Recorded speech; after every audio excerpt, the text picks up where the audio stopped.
talk show Tanah Laut Menyapa, yang mana pada kali ini kita kedatangan tamu istimewa. Untuk pertama kalinya kita kedatangan dari Ombudsman RI perwakilan Kalimantan Selatan ya. Dan selama kurang lebih 1 jam ke depan, saya David, saya Arif Maulana. kami berdua akan memandu talk show kali ini ya, seperti yang saya sebutkan tadi. Narasumbernya adalah dari Ombudsman RI perwakilan Kalsel, yang mana pada kali ini kita kehadiran Bapak Nur Haris Majid sebagai Kepala Ombudsman RI perwakilan Kalsel. Iya, terima kasih. Waalaikumsalam warahmatullahi Apa kabar Pak Nur Haris? Alhamdulillah baik. Oke, baik. Selanjutnya juga kita kedatangan dari Bapak Beni Sanjaya selaku asisten bidang penerimaan dan verifikasi laporan. Assalamualaikum Pak Beni. Waalaikumsalam Pak David. Oke, gimana Pak kabarnya? Alhamdulillah. Alhamdulillah. Oke. Dan juga narasumber ketiga kita kedatangan dari ibu apa Mbak nih?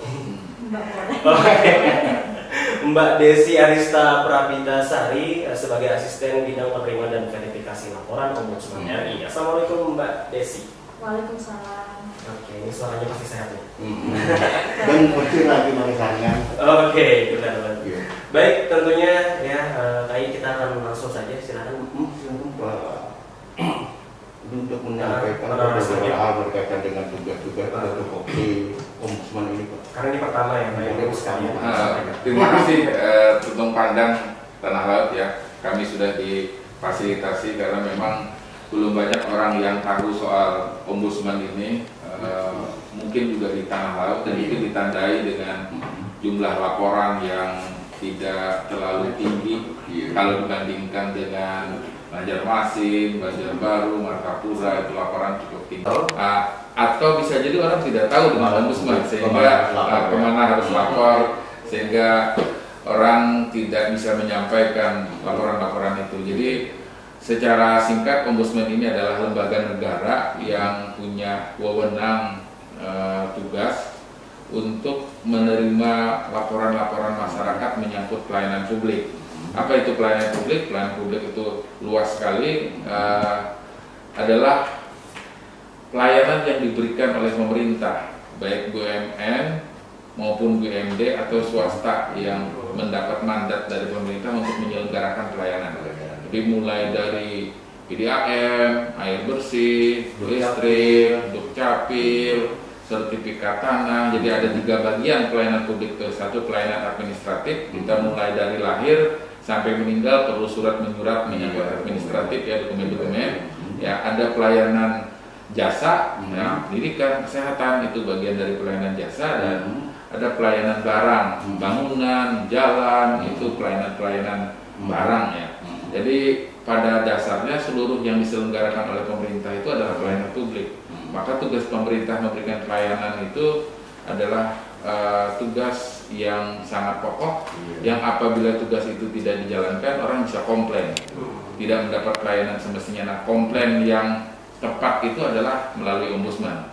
Kami juga mendorong agar instansi-instansi pelayanan publik itu punya standar dalam memberikan layanan. Jadi tidak sekedar memberikan pelayanan, tapi standar yang terukur itu ya, SOP-nya jelas, itu yang kami dorong, sehingga pelayanan publik yang diberikan itu punya kepastian waktu, kepastian proses, kepastian prosedur, kepastian biaya. Kalau ada. Nah, kadang-kadang kan tidak punya kepastian. Ketika kita berurusan, tinggal di dulu berkasnya aja, 2-3 hari, lalu kada jelas ya kan, lalu kemudian syaratnya jelas. Nah, itulah yang didorong selama ini oleh Ombudsman, dan tahun ini sampai dengan bulan Agustus ini sudah lebih dari 400 akses orang yang datang ke Ombudsman ya. Memang sebagian tidak sekedar lapor, tapi orang bisa berkonsultasi. Rupanya sulit bagi orang untuk berkonsultasi menyangkut berbagai hal. Akhirnya orang datang ke Ombudsman. Jadi lebih dari 400 itu orang datang, akses orang datang ke Ombudsman, dan yang sudah menjadi laporan mungkin sekitar 180-an. 180 yang dilaporkan ya, BA1 ya. Iya, dan ini sudah tahun ke-10 Ombudsman RI perwakilan Kalsel. Kami sudah tangani lebih dari 1.600 laporan. Jadi ini ada 2 kawan asisten. Jadi kalau ada orang ingin datang menyampaikan laporan, orang menghadap Desi dulu dan kawan-kawan untuk menerima laporan itu, dan baru kemudian setelah itu ditindaklanjuti oleh tim pemeriksaan. Apakah itu menjadi kewenangan ombudsman atau tidak? Misalnya Kumham, BPN, kepolisian, itu kejaksaan, kemudian bahkan instansi vertikal itu beberapa selalu masuk 5 besar, pertanahan itu selalu masuk 5 besar, papan atas itu yang dikomplain orang, lalu termasuk di dalamnya juga kepolisian, ya itu juga selalu masuk 5 besar. Jadi pelayanan-pelayanan yang diselenggarakan oleh instansi vertikal juga bisa dilaporkan kepada ombudsman. Dulu mungkin orang tidak biasa melaporkan polisi ya. Sekarang orang sudah biasa melaporkan polisi ketika orang lapor ke kehilangan misalnya tindakan kriminal misalnya di kepolisian, dan kemudian polisi tidak menindaklanjuti. Nah, tindakan polisi yang tidak menindaklanjuti laporan itu bisa dilaporkan ke ombudsman. Ini barangkali dipanggil jam pukul 9, Pak, jam 12 baru diminta keterangannya. Karena itu kita harus lihat SOP di kepolisian itu sendiri. Nah, itu yang harus menjadi rujukan yang saya sebut tadi, itu pelayanan harus ada kepastian. Kepastian itu artinya proses itu disusun bersama secara partisipatif antara pemberi layanan dengan pengguna layanan. Untuk titik-titik rawan, Pak, instansi mana aja, Pak, di Kalimantan Selatan, Pak, yang barangkali perlu penyelesaian ombudsman, Pak? Kalau dari sisi kabupaten ya, yang terbanyak tentu saja Banjarmasin, Banjarbaru, Martapura ya, dari sisi sebaran jumlah laporannya. Tapi kalau dari sisi isunya yang tertinggi itu adalah pertanahan, infrastruktur, lalu kemudian pendidikan, kepolisian, itu yang paling jadi tidak berani masyarakat untuk laporan kepolisian. Iya. Dan lapor ombudsman kalau tidak berani boleh dirahasiakan. Jadi kalau misalnya pelapornya tidak berani, ada guru melaporkan kepala dinas pendidikan misalnya, takut kalau gurunya itu mendapat sanksi, dipatasi segala macam, bisa pelapornya dirahasiakan namanya. Jadi kami akan merahasiakan nama pelapornya. Berarti untuk jaminan identitas ada, Pak, ya? Iya. Nambahkan dari Pak Profesor Ismaji tadi, yang pasti selain bisa dirahasiakan juga utamanya gratis. Tidak ada dipungut biaya lapor di ombudsman. Untuk Kabupaten Tanah Laut sendiri, kami sangat mengapresiasi, Pak, bahwa pertama kali kami melakukan survei kepatuhan di tahun 2017, kepatuhan terhadap SOP standar yang mana telah diatur di Undang-Undang Nomor 25 Tahun 2009 tentang pelayanan publik, di mana Tanah Laut saat itu langsung mendapatkan predikat hijau. Nah, yang mana dari semua kabupaten itu pada tahun itu belum ada yang langsung mendapat predikat hijau. Hijau di sini adalah bahwa pelayanan publik di Kabupaten Tanah Laut itu sudah memenuhi standar. Nah, di sini ada komitmen kepala daerah untuk menghimpun perizinan-perizinan yang mana masih tersebar di SKPD terkait, tapi sudah dijadikan satu atap. Nah, itu tentunya mempermudah akses pelayanan dan juga komponen standar-standar pelayanannya, sarprasnya juga terstandar dengan baik. Nah, saat ini kami terus gencar melakukan itu agar SOP maupun juga fasilitas pelayanan publik di tiap SKPD itu terpenuhi dengan baik, sehingga memudahkan bagi pelayanan ke masyarakat. Untuk Kabupaten Tanah Laut sendiri ada beberapa laporan di tahun 2020 yang mana masih berproses, dan juga menyambung kata Pak Nurul Ismaji tadi bahwa pelayanan publik itu sejatinya terbagi atas 3, barang, jasa, dan administrasi. Nah, pelayanan terhadap barang itu salah satunya adalah pengadaan maupun juga pemeliharaan infrastrukturnya. Perawatan juga termasuk. Kami di tahun 2019 pernah melakukan kajian terhadap bangunan terbengkalai di Kabupaten Tanah Laut, salah satunya. Semua kabupaten kota di Kalimantan Selatan telah kami lakukan kajian itu, Pak. Di Kabupaten Tanah Laut juga ditemukan beberapa bangunan yang mana terbengkalai. Kental dengan muatan politis, mungkin bisa jadi berbeda prioritas, berbeda tingkat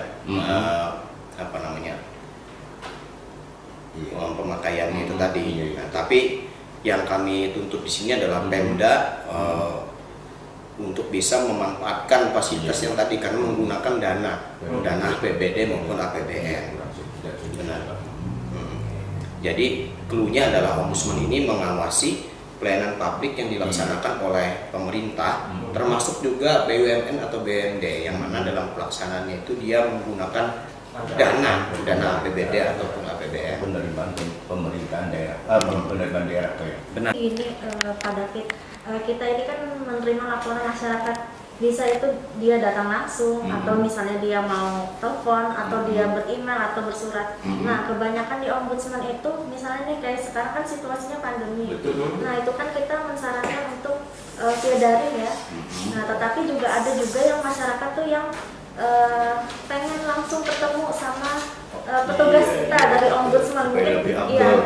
Iya, jadi mungkin dia merasa kalau bahasa yang disampaikan dalam telepon atau misalnya bersurat itu mungkin kurang tersampaikan.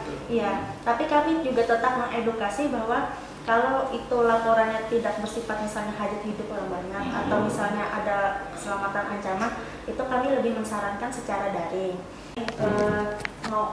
Pasien mau masuk ruang IGD, ternyata tidak dapat ruang IGD. Nah, terus dia mau melapor ke ombudsman. Nah, berarti kan kami pun bisa menerima secara langsung, tapi tetap dengan menggunakan protokol kesehatan. Nah, lalu untuk laporan-laporan apa saja nih yang masuk ke ombudsman, maka kita lihat lagi apakah ini laporannya ini ada irisan tentang pelayanan publik yang diselenggarakan oleh pemerintah. Karena kan sifatnya itu orang datang nggak serta-merta dia langsung melapor, karena ada yang sifatnya konsultasi. Nah, biasanya itu juga kayak kasus-kasus kredit pinjaman. Ini kan juga marak nih, karena orang kan merasa punya pinjaman atau tagihan nggak bisa bayar, terus datang ke ombudsman. Kira-kira ada nggak bisa memberikan solusi atau saran gitu kan? Nah, maka kami akan mengarahkan, coba nanti disampaikan ke OJK misalnya seperti itu, melakukan keberatan segala macam. Nah, baru nanti setelah itu kalau misalnya nih dari OJK-nya tidak melayani, maka kami bisa masuk ombudsman, tapi melalui mekanisme tidak ada mendapatkan layanan dari OJK. Ya, seperti itu. Jadi kita melihat lagi dari awal dulu apakah dia ini sifatnya hanya sekedar konsultasi atau melapor. Nah, kalau dia melapor pun juga ada pemberlakuan syarat-syarat untuk melapor di ombudsman. Oke, baik. Dan mungkin bisa diketahui kalau laut sendiri sejauh ini apa sih Mbak laporan yang paling banyak yang masuk dari masyarakat? Nah, kalau laporan yang terbanyak itu tidak, anggapannya seperti tidak ada yang terlalu banyak nih. Dalam artian nih merata saja, ada yang dilaporkan kasus pertanahan, kemudian kasus infrastruktur. Kemarin kami juga ada yang permasalahan di ini ya, pelabuhan ya. Nah, yang di pelabuhan itu, di Kintab itu kan juga dipermasalahkan. Kemudian di Dinas Ketenagakerjaan juga, nah itu juga dilaporkan. Jadi kurang lebih sama saja yang dilaporkan. Tapi kebanyakan memang yang dilaporkan itu adalah layanan yang diselenggarakan oleh Pemda. Nah, Pemda itu tergantung lagi kan, kita melihat ada beberapa dinas-dinas. Nah, kira-kira seperti itu yang banyak dilaporkan.